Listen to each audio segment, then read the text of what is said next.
Hey guys, we're going to review what we worked on the other day when we started thinking deeply about our characters. Remember, we need to expect our characters to be complicated, and one of the ways that we find character traits is by looking attentively at the small details. Those tell us a lot about our characters. Remember, details from our writing, things that we get from our sensory details, just little things that we want to look for when we are reading as well. So let's read our story and see what we can find out about our main character, Will. Popularity. Somewhere inside me, I knew that 10-year-old boys were not supposed to spend their recess circling oak trees in search of four-leaf clovers. Still, that's why I and my equally unpopular acquaintances, Alan Gold and Alan Shipman, were doing while the rest of our classmates played tag and kickball and pushed each other higher and higher on the swings. Aside from having little more than our share of baby fat, the two Allens and I had very little in common. In fact, we could barely stand one another. Still, during recess, we were the only company we had, so we tried to make the best of it. Now and then, one of us would bend forward, pick up a clover, examine it, shake his head, and let it fall to the ground. "Got one," Alan Gold said. "Let's see," Alan Shipman said. Alan showed Alan the clover. "That's only 3. No, that's 4, right here, see? That's not a whole leaf," Alan Shipman said sourly. "There's 1 leaf, 2 leaves, 3 leaves. 4 leaves. It's not a whole leaf." We had been looking for 4-leaf clovers every day for 6 months, and each of us knew exactly what he would do if he ever found one. He would hold the lucky clover tight in his hand, close his eyes, and wish he was so popular that he would never have to spend time with the other two again. Okay, so let's stop here and let's start thinking. We have a lot of information already. Okay, and how would I describe this guy? Okay, because right now he really seems bitter. He seems bitter. Okay, he's been hanging out with these two guys every day for 6 months, and he calls them his acquaintances, calls them equally unpopular. Okay, so we have to go back to our text and see where we see this. Okay, we could barely stand each other. Okay, well, I mean, they've been hanging out for every day for 6 months and they can barely stand each other. So right now I'm going with bitter. But then maybe he's just trying to be funny. Maybe he's sarcastic. Okay, bitter or sarcastic. That's what I'm thinking about this guy right now. Okay, thinking, okay, you know what? He's bitter, maybe he's sarcastic, I'm not really sure. We need more evidence from our text. Okay, now we could just stop here and label him that.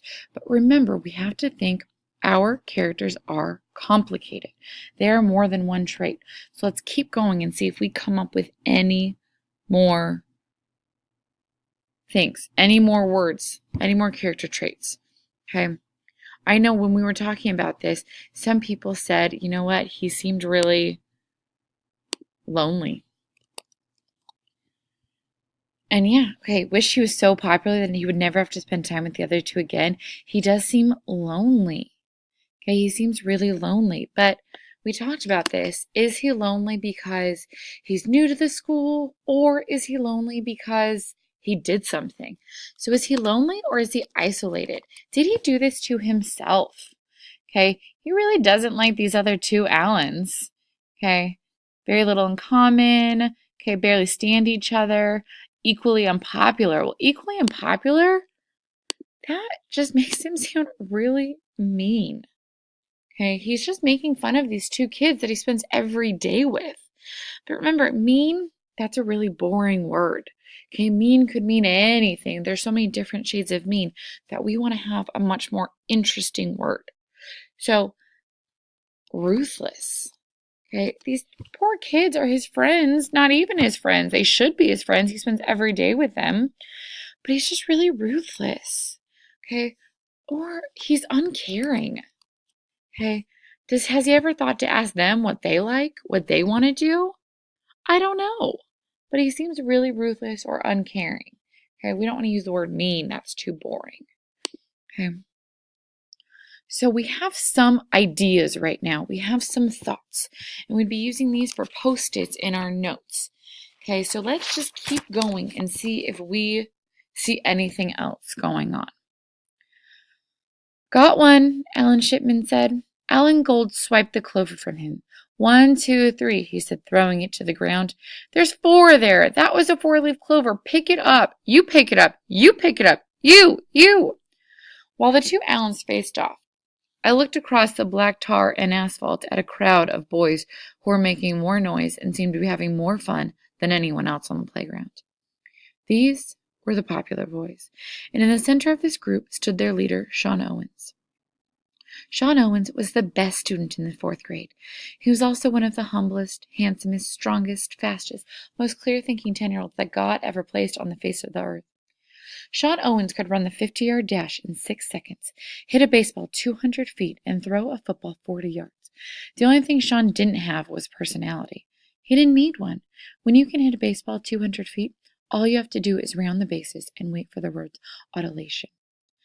I gazed at Sean and the rest of the popular boys in bewildered admiration. It seemed like only yesterday that we had all played kickball and dodgeball and basketball together. And then one morning I awoke to find this happy democracy had devolved into a monarchy of kings and queens, dukes and duchesses, lords and ladies. It did not take a genius to know that, upon the continent of this playground, the 2 Allens and I were staple boys. I'd been resigned to my rank for many months, but now, looking at the 2 Allens, still arguing over the same 3-leaf clover, then at the popular boys, I suddenly knew that I could not stand another day at the bottom. I wanted to be part of the noise and the laughter. I needed to be popular. Okay, so let's stop here again. And I think what we really see here is the loneliness again. Okay, he's lonely. Okay, he was friends with everybody. Okay, it seemed like only yesterday we'd all play kickball and dodgeball. And then one morning I awoke, so it's not like he did anything. He is just lonely. Okay, he needs this. Okay, he's lonely, and there's definitely a sense of desperation. Okay, he's desperate. Okay, I needed to be popular. He's feeling really desperate. He's so unhappy with what he has. Okay, and maybe he's not this ruthless boy. Okay, he's nice about Sean Owens. Maybe he's just sick and tired and exhausted of these other 2 guys. Okay, so right here, where they're arguing, I get it. He's exhausted. Maybe he's frustrated to have this happen every single day and you don't know why and you've just been relegated to them. He seems really exhausted or frustrated. Okay, so it's making me kind of change my thinking about him. Maybe he's not bitter. Maybe he's just sick and tired of what's going on. Okay. Let's keep thinking. We should be thinking about our ideas, how we can change them with our new information that we're getting. Being 10 years old, I did not question this ambition, but I did wonder how on earth I was going to realize it. Though I only stood 20 yards from the heart of the kingdom, I felt 1,000 miles removed from the rank and prestige of its citizens. How could I bridge such a gap, knowing I might be stared at, or laughed at, or belittled to a speck so small that I could no longer be seen by the naked eye? As I stood on that playground, torn between fear and ambition, those 20 yards began to recede from view, and I knew that I must either step forward now or retreat forever to a life of bitter companions and 3-leaf clovers.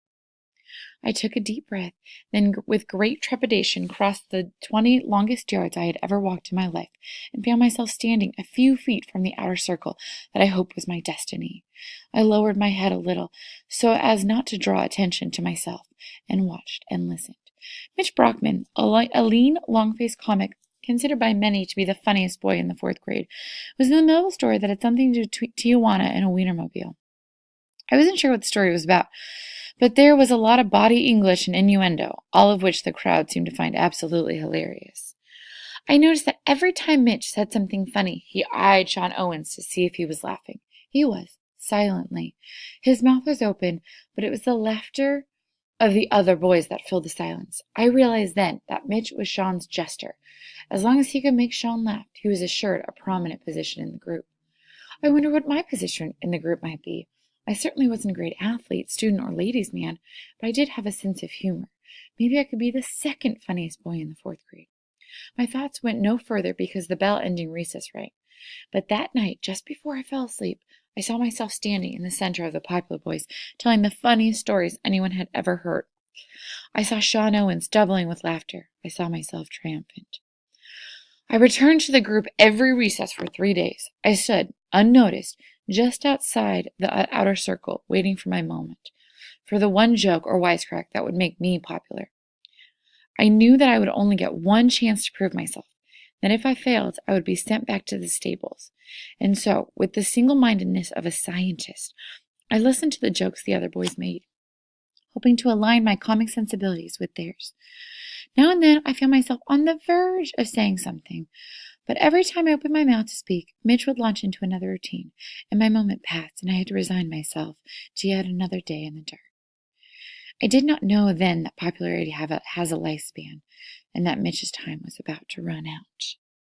Okay, so let's think about this. I'm already changing my thinking about him.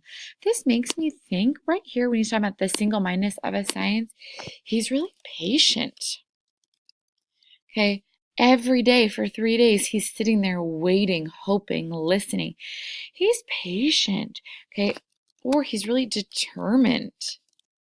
Okay, he's patient and determined. Frankly, it's making me think he's a lot smarter than I thought he was at the beginning. Okay, and up here, I did have a sense of humor. Makes me think to what we said earlier. So maybe he's not bitter. Maybe he is just sarcastic. You know, it's hard to read sarcasm. Sometimes you're like, is this just mean or are you being sarcastic? Okay, so I'm already starting to think that this character is much more complicated than we originally thought. Okay, he's determined, he's patient, he's sarcastic. Okay, he seems really desperate. Okay, every day he's waiting for them, waiting for my moment, just waiting unnoticed. Okay, he really wants this to happen. But he's a lot of different character traits right now, and I can't wait to see what else the text reveals to us. We've looked at all these small details and thought, okay, this is making me think things about this character. Now, in your own books, I'm sure your books are giving you just as many details and thoughts about your characters. So when you go back to your own reading today, you are going to start thinking about when you think something about a character, why? Make a note of it, mark it down where you see it. That way you'll have your character trait and your evidence ready to go. Okay, good luck in your reading. Have fun.